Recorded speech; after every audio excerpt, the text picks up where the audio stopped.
Hey everybody, today we are here to react to the 8th episode, I believe, of Demon Slayer season, I don't even know what season, it's season 4, the Hashira training arc.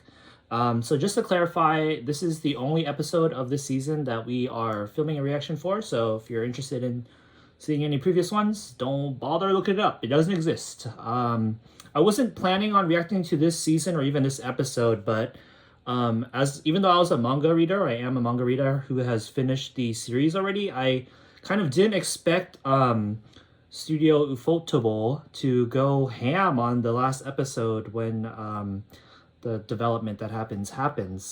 So before I watched the episode, I saw the internet going pretty crazy, and then some of the animation shots and stuff like that, and I was like, yo, I'm suddenly hyped again, so we'll react to it because it'll be worthwhile.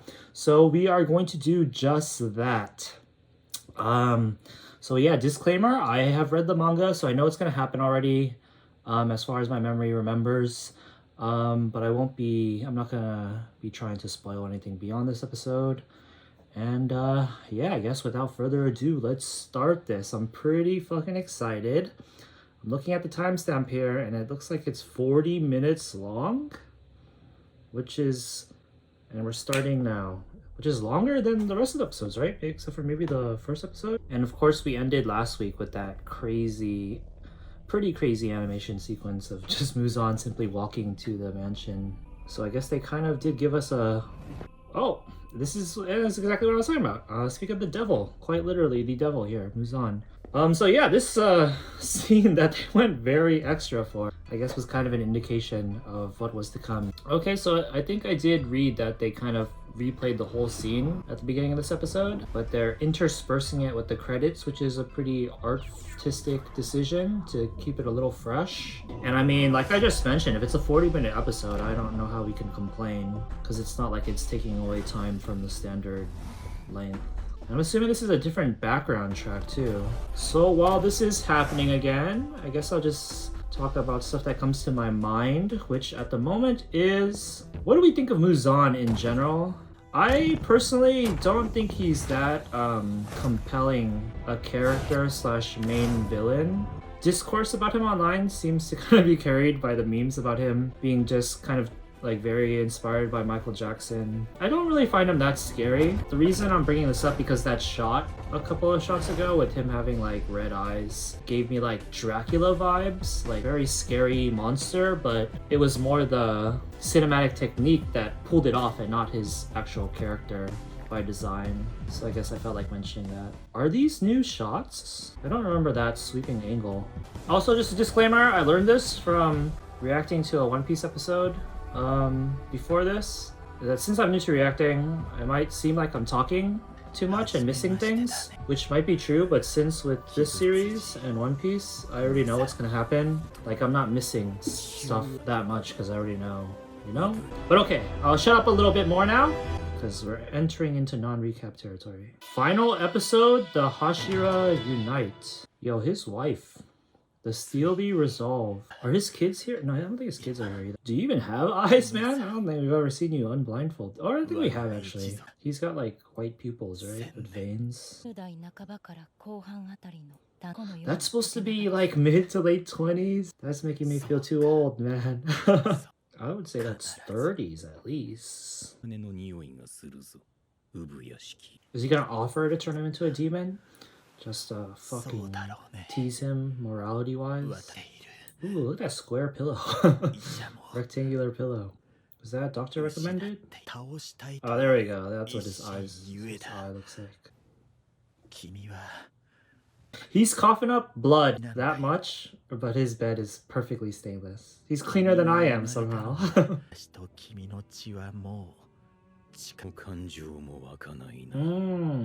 I'm your great-great-granddaddy, and I don't give a shit. So he's implying because Muzan turned into a demon and kind of like took a deal with the devil, the rest of his family suffered. But that kind of deepens the lore and implies that there's like a greater force beyond Muzan, like a god or something. It's cool, but it's almost like it obligates you to keep the story going if you're gonna deepen the lore that much. Oh my god, now I'm really feeling old. He's having an inner monologue? Oh, his kids. Fucking creepy ass kids. Shining ass looking motherfuckers. It's a nice instrumental though. Odd sense of familiarity. He's appealing to the family man inside of you? I cannot imagine how they rehearse this. Yeah, let's just fucking play ball 10 feet away from him when he gets here. This music's crazy. Oh, he's standing too close! Whoa, these textures. Oh, damn, that's quite the shot. Oh, he's bleeding out the eye too, I just realized. Whoa, unlimited ball works. Whoa! Oh my god, Ufotable. The way that this studio elevates. And the thing is, to be fair to mangaka, like these cinematic techniques they're doing, like even if the mangaka had the thought to do it, they're limited by their medium, like 20 pages a week. They just can't like waste 3 panels on like one of these cinematic techniques. I want to go into it some more, but shit's starting to go down. Ooh, look at those veins popping out your forehead, boy. Just do the final fuck you. Suck a dick, dumb shoots. I never thought your ass would listen to me for that long. I was stalling, you bitch. Oh, what's going on? Oh man, the music might be the best element. Which is saying so much because we're seeing the visuals, you and me. We're seeing this shit. Oh, she's crying already. How sweet. Damn it, he's like sweating bullets. Did you see the size of those sweat drops? He's sweating bullets too. Those are huge sweat drops. Oh, shit. That looked almost too realistic. Typical.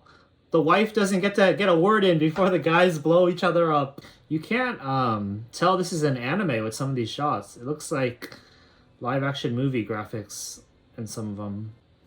Oh, look at the wife. She can only look towards her husband. Oh, that's a nice touch to have him actually squirm a little bit. Yeah, I'll give you a little sting. Make you sting a bit before I go. That smile. They drew that well to convey that. Damn, he's really glazing his enemy here. Oh, what is this? His power? Oh, is this Tamayo? Oh, right in the dome. Okay, that is pretty... Yeah, it's gotta be Tamayo.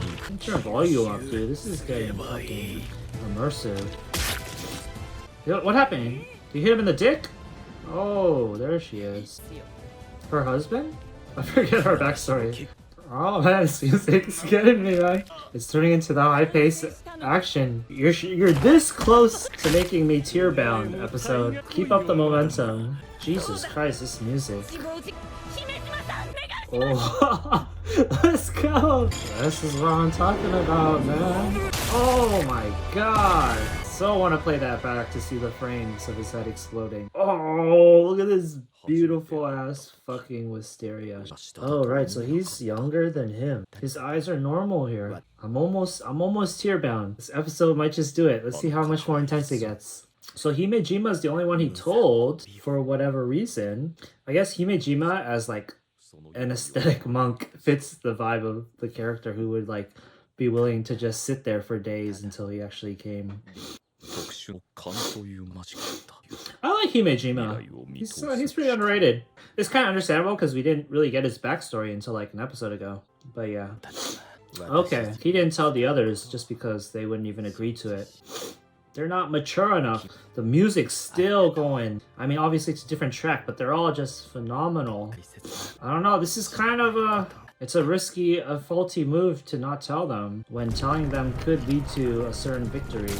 Oh, damn, this is like some stylistic choices that you'd see in like Berserk. So the only thing, he doesn't even think you guys can kill him. It's a battle of attrition. God damn, this is a heroic ass moment for Himejima. Oh shit. Come on, faster. Aren't you the wind element? Why was your sword not pulled out already? Jump this motherfucker! Oh, the shot. The Avenger SS shot. The Hashira have united. It was okay. Oh, we got Tanjiro too. Oh, he's gonna be sad about Tamayo sacrificing herself, maybe. Or no, he's more focused on Muzan. Come on, guys, move! Oh, Tanjiro, active before them. Sense. Ah! You can't use love on Muzan. Uh-oh, surprise! Oh, that sound! That was fucking glorious. Oh, I want to go back so much. That was a sick sound effect. Okay, this part, I don't really get how he catches all these guys too. Or like, what would even be the point? Wouldn't you prefer to leave these guys out of the arena? Even down to these scrubs. You could argue that he's trying to kill all the Hashira, the whole entire core. But that just makes it riskier for him to involve so many enemies at once. Oh my god, the sweeping camera. Oh, this music. Oh, and Zenitsu is in his, he's in his bag. Look at him. Oh my god. Oh, he landed near him. Okay, yeah, so he wants to kill all of them. But it's kind of surprising he still did that plan into motion, even after the damage he was dealt. Oh, he's calling him out. Name dropped his ass. I love how mad Tanjiro is. But please show me the upper moons in this episode. No! Oh my god. This music. Holy shit. I'm not touching. I'm going through the whole credits because this score is so fucking good. Holy shit. I'm at a loss of words, guys. Right now, I'm shocked at what I just saw, but I'm also getting chills imagining how great the experience is going to be in the theaters for the movie trilogy that I already know was announced. I'm close to tears, man. I got the sniffles, but I got no actual tears dropping down, but holy shit. The emotions. Okay, it's playing the opening or whatever now, so I'm gonna skip a bit through. Okay, looks like we're done here. Holy shit, guys. Oh my god. I was... Okay, let me just try to say what I want to say up front first. While this may not be like objectively the best episode I've seen all year or anime episode of the year, it is undoubtedly the one that was able to make me most hyped, most emotional. And it's not just because of like what people usually say is like the animation quality. I think the directing, production values in general all around deserve the credit because, like I said while watching, the music was arguably the best thing. Yeah, man, holy shit, that was such an experience. And it's like, the thing is like none of it was even actually fighting. I mean, Himijima landed some hits in, but yeah, it's kind of like just a rising action kind of thing. Oh man, I'm so at a loss of words. I was not expecting it to be that good. Even after I saw everybody going crazy for it, and then before that, like I said at the beginning of this reaction, like, even though I know what happens because I read the manga, I was not expecting this episode to be, or the adaptation of this part to be like anything crazy, or even worth reacting to in a sense. But holy shit, man. And nowadays we talk about how like, yeah, it's been a while since Ufotable, like, I don't know, took over the world, I guess, when it did the Demon Slayer season 1. And since then we've had like MAPPA doing JJK Chainsaw Man and stuff, and like Toei with One Piece showing that like those shows can be just as hype with the animation and like a shonen story. But this is still like, this kind of is like a reminder, honestly. I will say that there's still something about the directing and production value with Ufotable's adaptations that can make you feel a level of excitement that I still haven't experienced with like One Piece or any of the MAPPA stuff, even though One Piece is like my personal favorite. Based on the adaptation aspects of it, like if the most excited I'll be for One Piece is a large part due to like the original source material. And I'm not trying to knock the source material for Demon Slayer here, because I'll even say this right now, to put it on record. Demon Slayer is like my favorite new generation shonen, other than World Trigger.